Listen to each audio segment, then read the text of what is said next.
We open on an arena. A couple thousand people sit in the stands in bated silence as two gates on opposite sides are pulled open. We zoom in on one gate. An older man, maybe in his 60s, Parker, is talking to his wife. She expresses some worry for him, but he simply apologizes and tells her that they both knew that this was coming.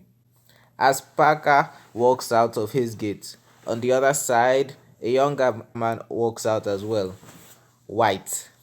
Both men walk towards each other until they are in the center of the arena. Without a word, they nod before unsheathing their swords. They are both armed with vibro rapiers, electrified vibrating swords. However, these are clearly less advanced than the usual vibro weapons. In that instance, they clash. The older man is more experienced in combat, expertly dodging each attack before launching into his own barrage of attacks. The younger man is more nimble, barely avoiding Parker's slashes. The battle rages on before the ground beneath White's feet is pulled out from beneath him with a wave of Parker's arm.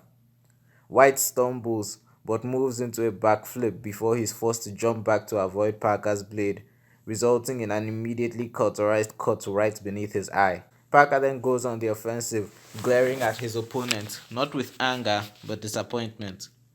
White jumps back to avoid being sliced to pieces before using the force to rip a piece of the ground and throw it at Parker, who counters with his own use of the force, shattering the rock into smaller pieces and returning it to sender. White jumps using the rocks as footholds and dodges around them until he's right above Parker, thrusting his blade at the man's head. Parker blocks with his blade before force pushing White back. White reacts in midair and pulls himself back to Parker, re-entering close quarters sword combat. Their blades slam into each other and they hold them together, trying to overpower each other ah, as the vibro blades spark violently. Both men look each other in the eye, and White begins to overpower Parker.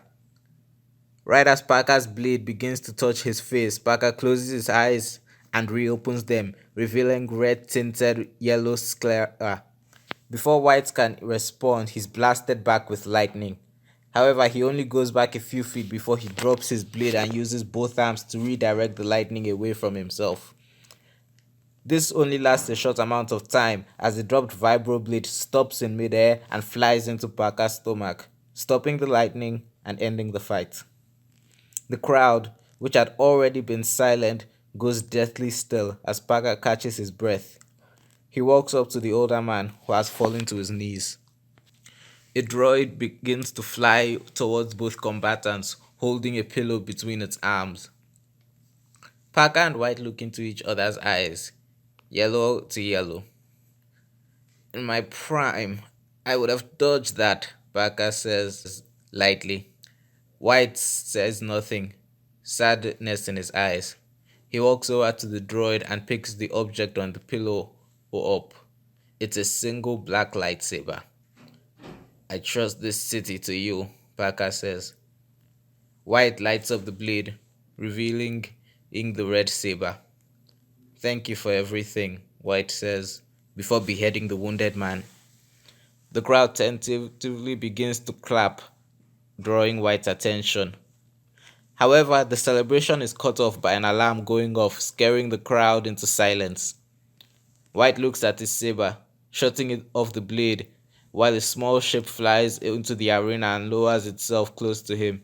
Before it reaches the ground, White jumps, grabbing onto the ship from the outside. A hatch opens up and he climbs in. Inside, three men in military uniform salute him. Darth Sentinel, one soldier says. What's the case? That Sentinel asks, settling into his role as a Sith Lord. 10 level 3s approaching from the northern part of the city. Sentinel nods as the ship begins to fly towards the danger, cruising over the large industrialized city. He watches all the people who look so small and talks about how it's now his responsibility to protect everyone. It may have looked like I killed my master, but all I did was take on his burden. One of the soldiers reaches over to touch the Sith Lord, but retracts his arm nervously. The pilot announces that they've almost reached the wall, and Sentinel looks ahead. The ship flies over a massive wall of earth, and as it goes higher, he can see that the wall borders the entire city. The ship then dips, taking them down the outer wall. Halfway down, they stop and find what they are looking for. 10 20 feet tall white monsters with 6 arms are climbing the wall rapidly. The hatch on the outside opens as Sentinel climbs out of the ship. "We're going to open fire on the ones at the bottom," one of the soldiers said. "I know protocol," that Sentinel replied, before leaping several feet onto the back of the monster leading the charge. It stopped for a second before one of its clawed arms swung around to try and catch the Sith. Sentinel throws himself higher onto the monster until he's holding on to the monster's head. With a swing of the lightsaber, he beheads the beast before turning and falling towards the next in line. The monster spits acid at him and he deflects it with the force before slicing into its head with a swing of his saber. He then force pushes the monster, sending it down. Parker then slams his feet into the wall and begins running down, taking note of the fact that the ship he arrived in was blasting several bolts of electricity onto the monster's back.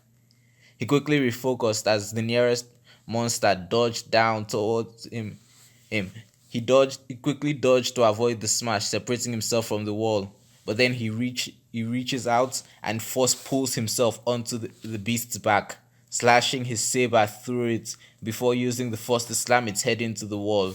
With a squeeze, he crushes its skull. Sentinel's eyes turn red as he gets more and more excited from the battle. He opens his mouth and lets out a forced scream, stunning the monsters. Inside the ship, the pilot looks out at the frozen monsters. "What?" he begins to ask, a cold sweat running down his neck. "The forced scream, Rocky," a soldier behind him explains. "There's a reason we can only fight along the Sentinels with soundproof armor, though that barely helps." He pats the pilot on the shoulder. "You get used to it."